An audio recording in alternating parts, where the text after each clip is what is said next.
আসসালামু আলাইকুম সবাইকে, আশা করি সবাই ভালো আছেন। তো আজকে আমরা চলে গিয়েছিলাম মুরগির খামারে। এটা শুধুই মুরগির খামার না, এখানে মুরগি, হাঁস, ছাগল অনেক কিছুই কিন্তু ছিল। আর হাঁস আর মুরগিটা বেশি পরিমাণে ছিল।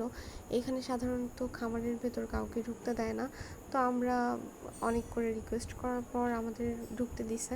তো এখানে রেস্ট্রিকশান আছে, একদম লবণ পানি দিয়ে পাটা ধুয়ে দেন আমরা ভেতরে যাই।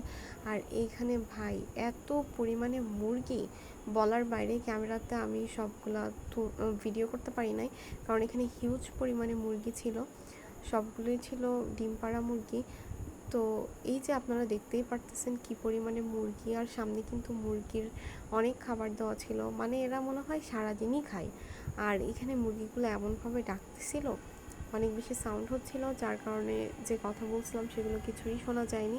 তো খামারে যেয়ে কিন্তু খুব সুন্দর একটা এক্সপিরিয়েন্স হয়েছে। আজকের ভিডিও এই পর্যন্ত, সবাই ভালো থাকবেন, আল্লাহ হাফেজ।